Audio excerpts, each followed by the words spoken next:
과거의 미제 사건들을 보다 보면 만약 지금 시대였으면 범인을 잡을 수 있었을 텐데 싶은 생각이 드는 사건이 정말 많죠. 오늘 다룰 사건 역시도 수사과학이 발달한 현대였다면 범인을 잡을 수 있었을 텐데 싶은 생각이 드는 안타까운 미제 사건입니다. 1965년 5월 22일 밤 11시 40분 도야마현 타카오카시의 한 경찰서에 신고가 들어옵니다.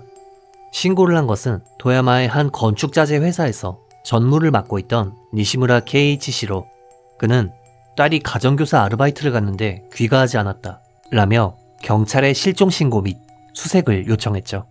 그런데 신고로부터 2시간 정도가 지났을 무렵 실종자 수색을 위해 순찰 중이던 경찰이 지쿠시강에서 젊은 여성의 시신을 발견하게 됩니다. 그리고 신원 확인 결과 이 여성은 실종되었던 니시무라 케이이치씨의 딸 니시무라 하루에 씨였습니다. 그녀는 어릴 적부터 선생님이 되는 것이 꿈이었고 이 꿈을 이루기 위해 토야마 대학에서 교육을 전공하던 대학교 3학년생이었는데요. 경찰이 그녀의 시신을 회수, 부검을 진행한 결과 사망 추정 시각은 5월 22일 밤 9시 15분에서 30분 사이였으며 밝혀진 사인은 질식사였지만 강에서 발견되었음에도 폐에서 물이 전혀 발견되지 않은 점으로 볼 때 질식의 원인은 누군가가 그녀의 호흡을 차단해 발생한 것이었죠. 또한 시신에는 성범죄의 흔적도 남아있었습니다. 특히 오른쪽 가슴 부분엔 범인이 이로 깨문 흔적이 다수 남아있었으며 시신의 얼굴과 가슴엔 손톱으로 긁힌 듯한 흉터가 있었죠. 당시 경찰은 범인이 성적인 목적을 가지고 그녀를 습격했을 것으로 추정, 수사본부를 설치한 후 본격적인 조사에 나섰습니다. 경찰이 밝혀낸 피해자 하루에 씨의 행적은 다음과 같습니다. 그녀는 5월 22일 평소처럼 타카오카시 노무라에 위치한 아버지의 지인 집에서 초등학교 6학년 나이에 가정교사 아르바이트를 끝마친 후 밤 9시 10분경 귀가를 서둘렀습니다. 당시 그녀의 귀갓길은 2가지 선택지가 있었습니다. 하나는 시간이 좀 더 걸리지만 자동차나 가로등이 있는 국도였고 다른 하나는 다소 어둡지만 지름길인 논길이었죠. 그리고 그녀가 선택한 것은 지름길인 어두운 논길이었습니다. 당시 하루에 씨는 집까지 약 50m 정도를 남겨둔 어두운 논길에서 누군가에게 습격당해 성적인 피해를 입었고 이후 범인에 의해 호흡을 차단당해 사망한 것이었죠. 하루에 씨를 살해한 범인은 현장에서 약 70m 정도 떨어진 지쿠시강으로 시신을 운반, 유기했고 이 시신이 물살에 떠밀려 유기장소에서 200m 정도 떨어진 강 하류 부근에서 발견되었던 것입니다.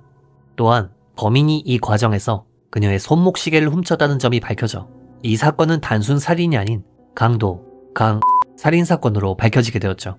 한편 당시 경찰은 사건 해결에 대해 굉장히 낙관적이었다고 합니다. 그도 그럴 것이 현장엔 범인이 남긴 물적 증거가 무척 많았기 때문인데요. 우선 앞서 말씀드렸던 것처럼 피해자의 시신에 남은 깨문 자국, 경찰은 이것을 바탕으로 범인의 송곳니 모양을 알아낼 수 있었고 송곳니의 모양을 볼 때 범인의 나이가 10대 후반에서 30대 사이의 남성일 것으로 추측했습니다. 또한 현장에 남은 범인의 체액을 분석한 결과 범인의 혈액형이 B형 혹은 O형이라는 점을 알아낼 수 있었죠. 게다가 범인이 시신 유기 과정에서 남긴 발자국을 통해 신발 사이즈가 260이며 가죽 혹은 합성수지 재질의 신발이었다는 것을 알아낼 수 있었죠. 그리고 무엇보다 경찰이 검거를 낙관적으로 봤던 가장 큰 이유는 그녀가 살해당한 논길은 지역민이 아니고서는 거의 다니지 않는 무척이나 외진 장소였기 때문입니다. 즉, 한정된 지역 안에서 사는 사람들 중 혈액형이 B형이나 O형에 신발 사이즈가 260이며 송곳니 모양이 일치하고 범행 발생 시각에 알리바이가 없는 10대 후반에서 30대인 인물을 찾아내면 되는 일이었죠. 하지만 막상 뚜껑을 열어보니 수사는 결코 쉽지 않았습니다. 그 이유는 크게 2가지가 있었는데요. 첫째는 현장 보존이었습니다. 수사과학이 발달된 지금이야 현장 보존을 철저히 하는 것이 상식이지만 이 사건이 발생한 것은 1965년. 과학수사 기술 수준은 지금보다 현저히 낮았고 현장 보존에 관한 일반인들의 상식도 지금과는 달랐습니다. 당시 작은 농촌에서 시신이 발견되었다는 소식을 듣고 온갖 구경꾼들이 몰려들어 현장을 돌아다녔고 시신이 발견된 현장은 흙으로 된 논길이었다 보니 범인이 남겼을지도 모르는 추가적인 증거들은 구경꾼들에 의해 전부 사라지거나 더럽혀져 버렸죠. 게다가 범인이 시신을 강에 유기해 떠내려간 것 때문에 시신에 남았을 범인의 다른 흔적 역시도 강물에 의해 씻겨내려가 당시의 과학기술로는 추가적인 정보를 얻을 수 없었습니다. 그리고 두 번째 이유는 지역사회 특유의 폐쇄성이었습니다. 당시 경찰은 이런 외진기를 알고 있는 인물이라면 분명 지역민의 소행이다 라고 생각해 시신이 발견된 농촌에 지역민들을 수사했지만 이들은 하나같이 수사에 비협조적이었고 진술이나 증언을 거부했죠. 이에 경찰은 혹시 익명이라면 제보를 받을 수 있을까 싶어 다음과 같은 설문지를 우편으로 배송했다고 하는데요. 사건 당시에 외출 중이던 사람이 있습니까? 혹은 최근 상태가 이상한 사람이 있다면 알려주세요. 하지만 우편을 받은 농촌 주민들은 지금 우리끼리 밀고 하라고 하는 거냐? 우리 중에 살인자가 있다고 의심하는 거야? 라며 불쾌감을 표시, 수사에 더더욱 비협조적으로 나오기 시작했던 것이죠. 이렇게 언뜻 쉬워 보였던 수사는 점점 난항을 겪었지만 어려운 와중에서도 경찰은 수사를 진행했고 결국 몇몇 인물이 용의선상에 오르게 됩니다. 당시 경찰의 용의선상에 오른 인물은 대략 50명 정도로 경찰은 이 중 A, B라는 인물에 주목했습니다. 우선 A라는 인물은 범행 발생 지역인 노무라 출신으로 지역에 대해 잘 알고 있었던 데다 전과 5범의 전적이 있던 인물이었는데요. A는 당시 다른 혐의로 도쿄 이케부쿠로에서 체포되어 조사를 받던 도중 갑자기 토야마에서 살해당한 하루에 씨랑 친한 사이였다 라는 진술을 했기 때문에 사건의 용의선상에 오르게 되었습니다.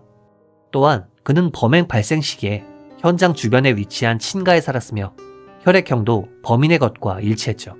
하지만 본인이 살인을 부인했던 점과 더불어 무엇보다 결정적인 증거가 없었던 터라 A는 결국 석방되었습니다. 그리고 두 번째 용의자인 B 같은 경우는 사건 발생 직후 마침 주변을 걷고 있던 인물이었습니다. 당시 그는 쓰러진 하루에 씨의 시신을 목격했지만 어째서인지 그대로 도주했는데요. 경찰이 수사 과정에서 왜 신고를 안 하고 도망쳤는지 묻자 그는 무서워서 그랬다 라는 대답을 했다고 합니다.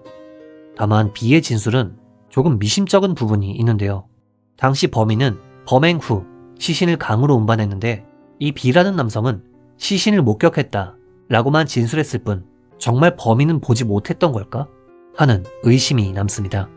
아무튼 이 A와 B 이외에도 입자국이 닮았거나 범행 시각에 알리바이가 없는 다른 용의자들도 있었습니다만 결국 명확한 증거는 없었고 최종적으로 이 사건은 미제 사건으로 남게 됩니다.